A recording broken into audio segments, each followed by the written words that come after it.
Fala galera, sejam bem-vindos ao canal, e para mais uma história de terror. Se gosta desse tipo de conteúdo, não deixe de se inscrever no canal e deixar aquele like e ativar o sininho para receber notificações de novas histórias. Então bora para mais uma. Fruto maldito. O sol de verão descortinava a madrugada que aos poucos desfalecia em sua penumbra e o dia ganhava cores. Revoada de pássaros, com cantos distintos, orquestrava melodiosamente a sinfonia da natureza exuberante. No interior da mata, uma névoa começava a se dissipar e a luminosidade entrava entre as folhas dos cacaueiros, que agradeciam o calor do astro-rei. Era uma pequena plantação de cacau que, anos após laborioso e incansável trabalho, dera sua primeira safra. Tamanha façanha rural fora praticada por dois sertanejos que fugiram da desdita de mais uma seca inclemente, a qual sempre fustiga terras interioranas do Nordeste brasileiro. Pedro Ambrósio da Silva e José Custódio de Jesus haviam se conhecido na estação de trem de Água Preta, há alguns anos, e, em consórcio, decidiram enfrentar as intempéries da Ileia Atlântica em busca de um destino melhor. Pedro Ambrósio era um homem de estatura média e olhos azuis profundos. Tinha a tez branca e o rosto marcado pela ação do tempo e pela grande exposição ao inclemente sol da Caatinga. Era ambicioso e acostumado às dificuldades de um meio hostil e agreste. Já José Custódio de Jesus tinha um ímpeto mais afetuoso e era moreno, forte e alto, com mãos grandes e calejadas pelo labor em terras alheias, na qualidade de cortador temporário de cana-de-açúcar na zona da Mata Nordestina, local de grande absorção sazonal da mão de obra sertaneja. Juntos, adentraram no interior da Mata Fechada, atingindo um pequeno vale fértil esculpido pelo sulco do Ribeirão da Areia, tributário do rio Almada. Neste local, tomaram posse de uma área diminuta, não obstante muito propícia ao cultivo do fruto amazônico. Logo de início, sofreram ameaças de alguns poceiros próximos, que reclamaram as terras como suas, mas, como todos os sertanejos, eram destemidos e corajosos, e não esmoreceram na árdua e longa tarefa de plantar cacau nas matas virgens do sul da Bahia. A primeira safra já fora colhida e uma parte restante secava em uma improvisada barcaça, que exalava um cheiro agridoce das amêndoas quase secas. Possivelmente em 2 ou 3 dias, com a ajuda do tórrido calor do sol, estariam prontas para serem sacadas.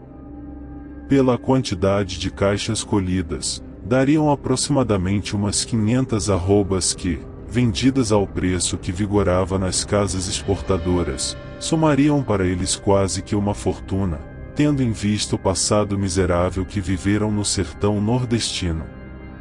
Após alguns dias, José Custódio foi a Água Preta para negociar o cacau em uma casa comercial suíça, que pagava melhor preço que as outras, e de lá trouxera sacos de linhagem suficientes para transportar toda a safra.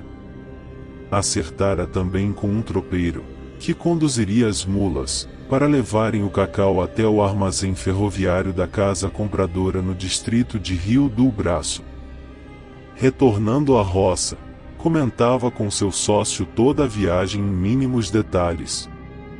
Os gringos gostaram da amostra do cacau e pagaram melhor. O cacau vai dar uma dinheirama, compadre. Vamos ficar ricos. No que de imediato Pedro Ambrósio retrucou: amanhã, deixe que eu leve o cacau com o tropeiro. Existe um caminho mais seguro por dentro da fazenda do Coronel Minervino Catalão. Conheço os seus jagunços e peço para eles me seguirem até a estação de Rio do Braço e de lá arribo no trem até Água Preta, junto com nosso tesouro. A noite já estava se anunciando quando os dois foram respectivamente para seus pobres casebres de pau a pique cobertos com palhas de palmeiras nativas. José Custódio pensava no dia em que chegou a Ilhéus e lá fora informado que aventureiros estavam desbravando as derradeiras terras devolutas ainda existentes no vale do rio Almada. Recordava todo o sacrifício vivido na mata, comendo caça e farinha seca, enfrentando a febre, cobras e feras selvagens, como a temida onça que àquela época ainda habitava a selva tropical baiana. Como foi difícil e penoso lutar contra tudo e contra todos. Não conhecia descanso e conforto em toda a sua vida, apenas o labor imperioso que começava com os primeiros raios de sol e terminava com o acaso do dia. Agora finalmente desfrutaria do lado bom da vida. Poderia construir uma casa pequena de tijolos com telhado cerâmico, comprar uma cama e deixar de dormir sobre varas com cobertura de palhas. Quem sabe até casar e pôr fim à solidão da vida na mata. Enfim, amanhã seria, além de um novo dia, uma nova vida para ele. Adormeceu profundamente com um sorriso no rosto e a alma leve como uma pluma ao vento. Em outro casebre, Pedro Ambrósio, bem mais ambicioso que seu parceiro, sonhava com uma mula forte e bonita, equipada com sela de couro talhado com arreios adornados de prata. Imaginava entrando no arruado de Água Preta e sendo cumprimentado por outros fazendeiros e não mais pelos humildes trabalhadores rurais. Em um devaneio que parecia pura realidade, via-se descendo da mula e pisando forte com sua bota lustrosa de esporas caras sobre o precário calçamento de pedras. Deixaria o anonimato e se tornaria uma figura respeitada e admirada pela nova condição social. Poderia agora botar mulher por conta na rua para cair nos braços da ternura feminina, quando se cansasse do exílio na roça.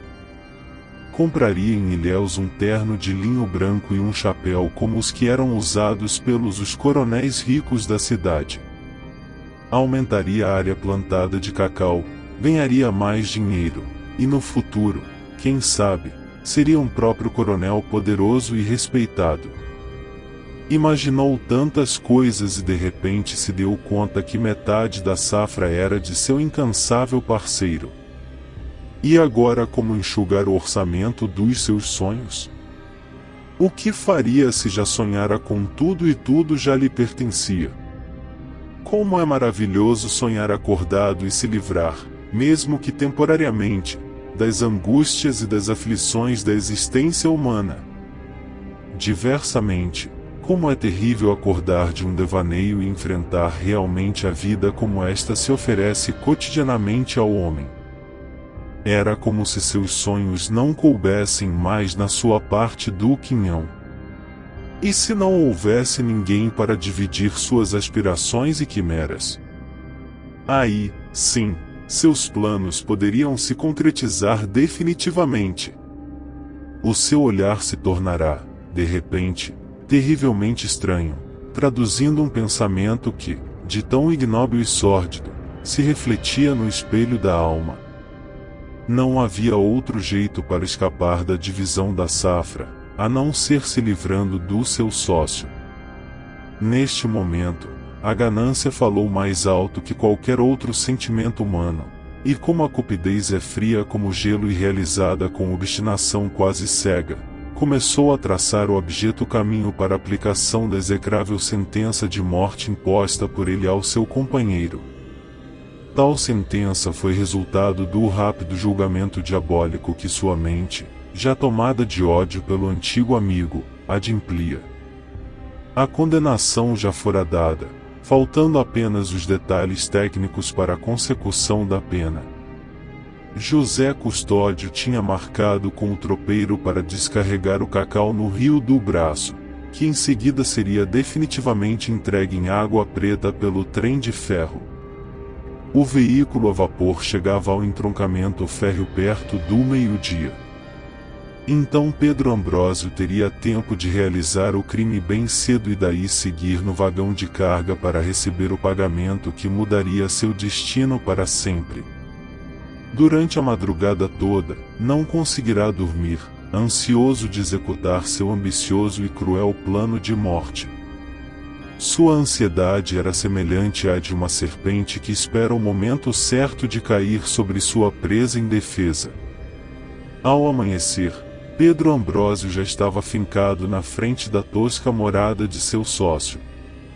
Um cheiro forte de café saía pelas frestas do casebre.